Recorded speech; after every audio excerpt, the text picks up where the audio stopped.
ಮೊದಲನೇ ವಾರದಲ್ಲಿ, ಜುಲೈನ ಮೊದಲನೇ ವಾರದಲ್ಲಿ ನಿಮಗೆ ಉದ್ಯೋಗದಲ್ಲಿ ಉನ್ನತಿಯಾಗಿರ್ತಕ್ಕಂತಹ ಬಡ್ತಿ ಸಿಗ್ತಕ್ಕಂಥದ್ದು, ಒಳ್ಳೊಳ್ಳೆ ಅವಕಾಶಗಳಿಂದ ಸಿಗ್ತಕ್ಕಂಥದ್ದು ಆಗ್ತದೆ. ಮೇಲಧಿಕಾರಿಗಳಿಂದ ಪ್ರಶಂಸೆ ಕೂಡ ನಿಮಗೆ ಜುಲೈ ಮೊದಲನೇ ವಾರದಲ್ಲಿ ನಿಮಗೆ ಸಿಗ್ತದೆ, ಒಳ್ಳೆಯದಾಗ್ತದೆ ಉದ್ಯೋಗ ರಂಗದಲ್ಲಿ ಇರ್ತಕ್ಕಂಥವರಿಗೆ.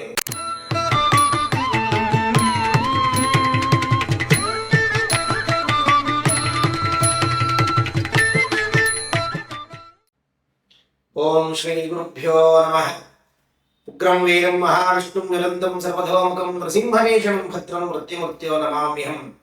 ಸಮಸ್ತ ವೀಕ್ಷಕ ಬಾಂಧವರಿಗೆ ನೃಕೇಸರಿ ಅಷ್ಟೋ ಚಾನಲ್ಗೆ ಸ್ವಾಗತವನ್ನು ಕೋರುತ್ತಾ, ಇನ್ನೂ ನಮ್ಮ ಚಾನಲ್ಗೆ ಯಾರ್ಯಾರು ಸಬ್ಸ್ಕ್ರೈಬ್ ಆಗಿಲ್ಲ ಎಲ್ಲ ಆಗಿ ಅಂತ ಹೇಳಿ, ಈ 2026 ಜುಲೈ ತಿಂಗಳ ಮೇಷ ರಾಶಿಯವರಿಗೆ ಹೇಗಿದೆ ಫಲಾಫಲಗಳನ್ನು ನೋಡೋಣ ಬನ್ನಿ. ಮೊದಲಿಗೆ ಯಾವ ಗ್ರಹ ಯಾವ ರಾಶಿಯಲ್ಲಿ ಸಂಚಾರ ಮಾಡ್ತಾ ಇದೆ ಅಂತ ಹೇಳಲಾಗಿ, ಇದೇ ಜುಲೈ 16ರಿಂದ ಮಿಥುನ ರಾಶಿಯಲ್ಲಿ ಸೂರ್ಯ ದೇವರು ಪ್ರವೇಶವನ್ನು ಪಡೀತಾ ಇದ್ದಾರೆ. ಹಾಗೆ ಗುರು ಗ್ರಹ ಕಟಕ ರಾಶಿಯಲ್ಲಿ ಇದ್ದಾರೆ. ಶನಿ ಗ್ರಹ ಎಂದಿನಂತೆ ಮೀನ ರಾಶಿಯಲ್ಲಿ 15ನೇ ತಾರೀಕಿಂದ ಹಿಮ್ಮುಖ ಸಂಚಾರವನ್ನ ಮಾಡ್ತಾ ಇದ್ದಾರೆ. ಹಾಗಿದ್ರೆ ಮೇಷ ರಾಶಿಯವರಿಗೆ ಹೇಗಿದೆ ಫಲಾಫಲಗಳು ಜುಲೈ ತಿಂಗಳಲ್ಲಿ ಅಂತ ನೋಡಲಾಗಿ, ಮೊದಲಿಗೆ ವೃತ್ತಿರಂಗ ಮತ್ತೆ ಉದ್ಯೋಗವನ್ನು ನೋಡಲಾಗಿ, ಮೊದಲನೇ ವಾರದಲ್ಲಿ ಜುಲೈನ ಮೊದಲನೇ ವಾರದಲ್ಲಿ ನಿಮಗೆ ಉದ್ಯೋಗದಲ್ಲಿ ಉನ್ನತಿಯಾಗಿರ್ತಕ್ಕಂತಹ ಬಡ್ತಿ ಸಿಗ್ತಕ್ಕಂಥದ್ದು, ಒಳ್ಳೊಳ್ಳೆ ಅವಕಾಶಗಳಿಂದ ಸಿಗ್ತಕ್ಕಂಥದ್ದು ಆಗ್ತದೆ. ಮೇಲಧಿಕಾರಿಗಳಿಂದ ಪ್ರಶಂಸೆ ಕೂಡ ನಿಮಗೆ ಜುಲೈ ಮೊದಲನೇ ವಾರದಲ್ಲಿ ನಿಮಗೆ ಸಿಗ್ತದೆ, ಒಳ್ಳೆಯದಾಗ್ತದೆ ಉದ್ಯೋಗ ರಂಗದಲ್ಲಿ ಇರ್ತಕ್ಕಂಥವರಿಗೆ. ಇನ್ನು ಹಣಕಾಸಿನ ಸ್ಥಿತಿ ಉತ್ತಮವಾಗಿರ್ತದೆ. ಆದ್ರೆ ನೀವು ಅನಾವಶ್ಯಕವಾದಂತಹ ಖರ್ಚುಗಳನ್ನ ಮಾಡ್ಕೊಳ್ಳೋದು ಸ್ವಲ್ಪ ಕಮ್ಮಿ ಮಾಡಿ. ಯಾಕೆಂದ್ರೆ ನಿಮಗೆ ಶನಿ ಸಾಡೆ ಸಾದಿ ಶುರು ಆಗ್ತಾ ಇದೆ ಮೇಷರಾಶಿಯವರಿಗೆ. ಹಾಗಾಗಿ ಸ್ವಲ್ಪ ನೀವು ಎಚ್ಚರಿಕೆಯಿಂದ ಹೆಜ್ಜೆ ಇಡ್ತಕ್ಕಂಥದ್ದನ್ನ ಮಾಡಿ ಮೇಷರಾಶಿಯವರು ಹಣಕಾಸಿನ ವಿಚಾರದಲ್ಲಿ.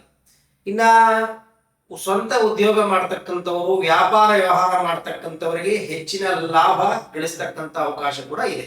ಹೂಡಿಕೆ ಮಾಡ್ತಕ್ಕಂಥವ್ರಿಗೂ ಕೂಡ ಹೆಚ್ಚಿನ ಲಾಭ ಸಿಗ್ತದೆ ಗುರು ಕಟಕ ರಾಶಿಯಲ್ಲಿ ಸಂಚಾರ ಮಾಡ್ತಾ ಇರೋದ್ರಿಂದ. ಆರೋಗ್ಯ ಸಮಸ್ಯೆ, ಶನಿ ಸಾಡೆ ಸಾತಿ ಇರೋದ್ರಿಂದ ಕಣ್ಣಿಗೆ ಸಮಸ್ಯೆ ಸ್ವಲ್ಪ ತಂದೊಡ್ತಾನೆ, ಹುಷಾರಾಗಿರಿ ಕಣ್ಣಿನ ಸಮಸ್ಯೆಗೆ. ಆರೋಗ್ಯದ ಬಗ್ಗೆ ಸ್ವಲ್ಪ ಕೇರ್ ತಗೊಳ್ತಕ್ಕಂಥದ್ದು ಮಾಡಿ. ಯಾಕೆಂದ್ರೆ ಶನಿ ಭಗವಂತ ಏನಪ್ಪ ಮಂದ ಅಂತ ಹೇಳ್ತೇವೆ, ಶನಿ ಭಗವಂತ ಸ್ವಲ್ಪ ಆರೋಗ್ಯದ ಕಡೆ ಗಮನ ವಹಿಸ್ತಕ್ಕಂಥದ್ದು ಮಾಡಿ. ಇನ್ನ ವಿದ್ಯಾರ್ಥಿ ಜೀವನದಲ್ಲಿ ನೋಡ್ತಕ್ಕಂಥದ್ದು ಮಾಡಿದ್ರೆ, ವಿದ್ಯಾರ್ಥಿ ಜೀವನದಲ್ಲಿ ಸ್ಪರ್ಧಾತ್ಮಕ ಪರೀಕ್ಷೆಗಳನ್ನ ಬರೀತಕ್ಕಂಥವರಿಗೆ ಒಳ್ಳೆ ಅವಕಾಶಗಳಿದೆ. ಮೇಷರಾಶಿಯವರಿಗೆ ಈ ಜುಲೈ ತಿಂಗಳಲ್ಲಿ ನಿಮ್ಗೆ ಹೆಚ್ಚಿನ ಅವಕಾಶಗಳು ನಿಮ್ಗೆ ದೊರಕುತ್ತೆ.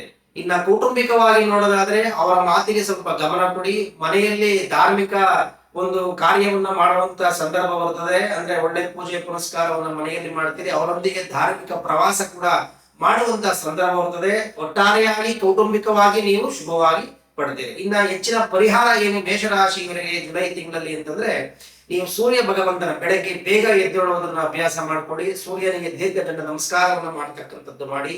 ಶನಿ ಭಗವಂತನಿಗೆ ಎಳ್ಳೆಣ್ಣೆ ಅಭಿಷೇಕವನ್ನ ಮಾಡತಕ್ಕಂತ ಒಂದು ಅಭ್ಯಾಸವನ್ನ ಮಾಡಿ. ಇದರಿಂದ ಹೆಚ್ಚಿನ ಲಾಭ ನಿಮಗೆ ಸಿಗ್ತದೆ. ಒಳ್ಳೆಯದಾಗಲಿ, ಶುಭವಾಗಲಿ.